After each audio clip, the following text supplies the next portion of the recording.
ക്രൊയേഷ്യയിലെ പിറായവാക് എന്ന ചെറിയ ഗ്രാമം.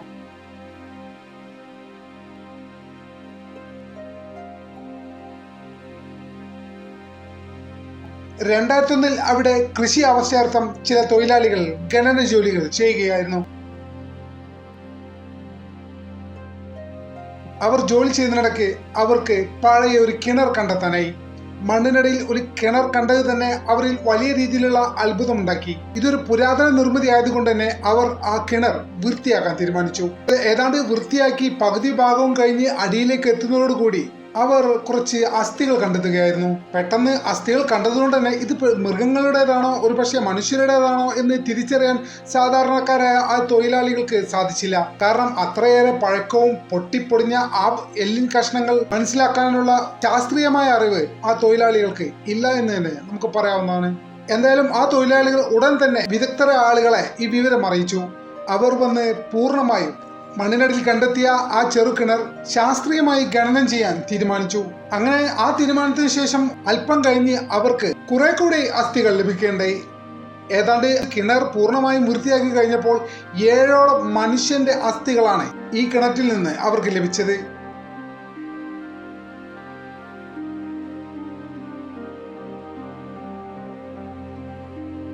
കണ്ടെത്തിയ 7 മനുഷ്യന്റെ അസ്ഥികൾ ശേഖരിച്ച ശേഷം അവർ അത് ക്രൊയേഷ്യയിലെ സയന്റിസ്റ്റുകൾക്ക് കൈമാറി.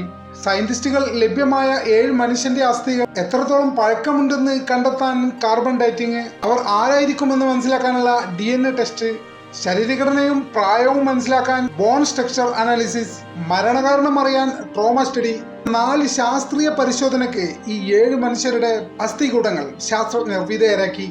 ഇതിൽ നിന്ന് അവർ ചില നിഗമനങ്ങളിൽ എത്തിച്ചേർന്നു. കണ്ടെത്തിയ കിണർ വളരെ കാലം പഴക്കമുള്ളതാണ്. ഈ 7 അസ്ഥികൂടങ്ങളും മരണപ്പെടാനുള്ള കാരണം സാധാരണമല്ല, അസാധാരണമായ ചില കാരണങ്ങളാണെന്നും പരിശോധനകൾക്ക് ശേഷം സയന്റിസ്റ്റുകൾ കണ്ടെത്തി. ആരായിരുന്നു അവർ? അസ്ഥികളിൽ കണ്ടെത്തിയ പരിക്കുകളെല്ലാം യുദ്ധത്തിൽ വെച്ച് സംഭവിച്ചതായിരുന്നു. കത്തിക്കുത്തുകൾ, അമ്പ് തുളച്ച പാടുകൾ, തലയോട്ടിയിലെ പൊട്ടലുകൾ, ഇതെല്ലാം മനസ്സിലാക്കിയ സയന്റിസ്റ്റുകൾ ഉറപ്പിച്ചു പറഞ്ഞു ഈ 7 പേരും റോമ സാമ്രാജ്യത്തിന്റെ കാലത്തിൽ ജീവിച്ചിരുന്നവരാണെന്ന്.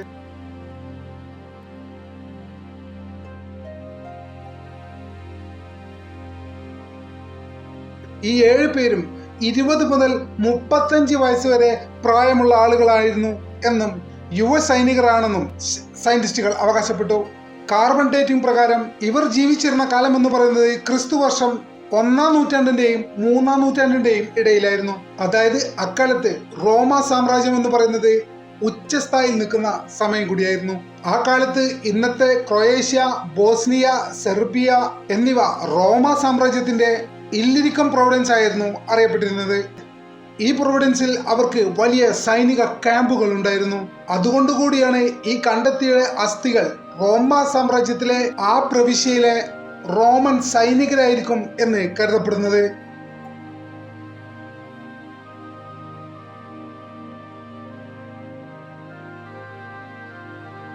DNA പരിശോധനയിൽ കണ്ടെത്തത് മറ്റൊരു വിചിത്രമായ കാര്യമാണ്. അവർ ഒരേ നാട്ടുകാരെ അല്ലായിരുന്നു. ചിലരുടെ ജീനുകൾ ഇറ്റലിയിലേതും മറ്റു ചിലത് ബാൽക്കൺ പ്രദേശത്തെയും മറ്റു കുറച്ചു പേർ ഗ്രീക്ക് ഭാഗത്തും ഉള്ളവരായിരുന്നു. അതായത് ഇവർ റോമ സാമ്രാജ്യത്തിന്റെ വിവിധ പ്രദേശങ്ങളിൽ നിന്നുള്ള സൈനികരായിരുന്നു. ഈ ഒരു രീതി, അതായത് വിവിധ പ്രദേശത്തു നിന്നുള്ള വ്യത്യസ്തമായ ആളുകളെ രൂപീകരിച്ചുകൊണ്ട് ഒരു മിലിറ്ററി ട്രൂപ്പ് ഉണ്ടാക്കുക എന്ന് പറയുന്നത് അന്നത്തെ കാലത്തെ റോമ സാമ്രാജ്യത്തിന്റെ ഒരു പതിവ് രീതിയായിരുന്നു. എങ്ങനെയാണ് ഇവർ കൊല്ലപ്പെട്ടത്? അസ്ഥികളിൽ കണ്ടെത്തിയ പരിക്കുകൾ വ്യക്തമാക്കുന്നത് ഇവർ യുദ്ധത്തിൽ തന്നെ കൊല്ലപ്പെട്ടവരാണ് എന്നാണ്. പലരുടെയും തലയൊട്ടികൾ തകർന്നു പോയിരുന്നു, ചിലരുടെ കൈ അറ്റുപോയിരുന്നു, ചിലരുടെ ശരീരഭാഗത്ത് പലയിടത്തും കത്തികൊണ്ട് കുത്തേറ്റിരുന്നു. അതിനാൽ തന്നെ അവർ ഒരേ സമയത്ത് യുദ്ധത്തിൽ കൊല്ലപ്പെട്ടവരായിരിക്കാം എന്ന നിഗമനത്തിലാണ് സയന്റിസ്റ്റുകൾ എത്തിയത്.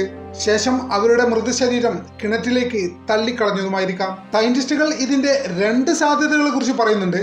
ശത്രുക്കൾ യുദ്ധശേഷം മൃതശരീരം നീക്കാൻ മടിച്ചിട്ട് കിണറ്റിലേക്ക് തള്ളി അവരവരുടെ ജോലി പൂർത്തിയാക്കി പോയതായിരിക്കാം എന്നാണ് ആദ്യത്തെ സാധ്യത. മറ്റൊരു സാധ്യത പറയുന്നത് ഇവരുടെ കൂടെ ഉണ്ടായിരുന്ന മറ്റു സൈനികർ അടിയന്തരമായി മൃതദേഹങ്ങൾ സംസ്കരിക്കാനില്ലാതെ കിണറ്റിൽ ഉപേക്ഷിച്ചതാവാം എന്നും സയന്റിസ്റ്റുകൾ അഭിപ്രായം പറയുന്നുണ്ട്.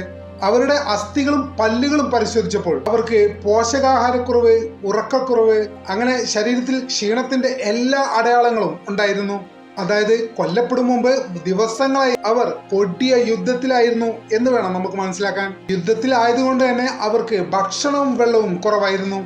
വിശ്രമമില്ലാതെ ഏറെ കഷ്ടപ്പെട്ട കുറച്ച് സൈനികരായിരുന്നു ഇവർ എന്നാണ് സയന്റിസ്റ്റുകൾ പരിശോധനയിൽ നിന്ന് വിലയിരുത്തുന്നത്. അതായത് ചുരുക്കി പറഞ്ഞാൽ അവർ മരിക്കും മുമ്പ് തന്നെ വലിയ രീതിയിലുള്ള കഷ്ടപ്പാടുകൾ അനുഭവിച്ചിരുന്നു എന്ന് തന്നെയാണ് മനസ്സിലാക്കുന്നത്. എന്തുകൊണ്ടാണ് ഈ കണ്ടെത്തൽ ഇത്രയേറെ പ്രാധാന്യം അറിയിക്കുന്നത്? റോമ സാമ്രാജ്യം ബാൽക്കൻ പ്രദേശങ്ങളിൽ എത്രത്തോളം സൈനികമായി ശക്തരായിരുന്നു എന്നാണ് ഇത് തെളിയിക്കുന്ന ഒരു കാര്യം. രണ്ടാമത്തെ കാര്യം, കാലത്ത് യുദ്ധങ്ങളിലെ ക്രൂരതയും മനുഷ്യന് യാതൊരു വിലയും നൽകാത്ത കാലമായിരുന്നു എന്നുകൂടി നമ്മോട് പറയുന്നുണ്ട്. ഒരേ കിണറിൽ 7 പേരുടെ അസ്ഥികൾ. റോമൻ യൂറോപ്യൻ ചരിത്രത്തിൽ ഇത് തികച്ചും അപൂർവമായ ഒരു സംഭവമാണ്. ഇവരുടെ DNA പഠനം പുരാതന യൂറോപ്യൻ ജനതയുടെ ചരിത്രവും കുടിയേറ്റവും മനസ്സിലാക്കാൻ സഹായിക്കുന്നു. ഇന്ന് ആ കിണർ ഒരു ചരിത്ര സ്മാരകമായി സംരക്ഷിക്കപ്പെട്ടിരിക്കുന്നു. അതിനെ ഇപ്പോൾ റോമൻ സോൾഡിയേഴ്സ് വെൽ എന്നാണ് അറിയപ്പെടുന്നത്. 2000ഓളം വർഷങ്ങൾക്ക് മുമ്പ് ജീവിച്ച ആ 7 യുവ സൈനികർ, ആർക്കും പറയാൻ സാധിക്കാത്ത അവരുടെ കഥ ഇനി അവരുടെ അസ്ഥികളിലൂടെ ലോകം കേൾക്കുകയാണ്. നിശബ്ദതയിൽ അടക്കം ചെയ്ത ആ 7 യുവ സൈനികർ അവരുടെ കഠിന ജീവിതത്തിന്റെ കഥ മനുഷ്യരാശിയോട് പറയുകയാണ്. നമ്മുടെ ചാനൽ ഇതുവരെ സബ്സ്ക്രൈബ് ചെയ്യാത്തവർ ഇപ്പോൾ തന്നെ സബ്സ്ക്രൈബ് ചെയ്ത് പിന്തുണ തരണമെന്ന് വളരെ വിനീതമായി അപേക്ഷിക്കുന്നു. മറ്റൊരു വീഡിയോയുമായി ഒട്ടും വൈകാതെ തന്നെ കാണാമെന്ന പ്രതീക്ഷയോടെ തൽക്കാലത്തേക്ക് ഇവിടെ പറയുന്നു. നന്ദി.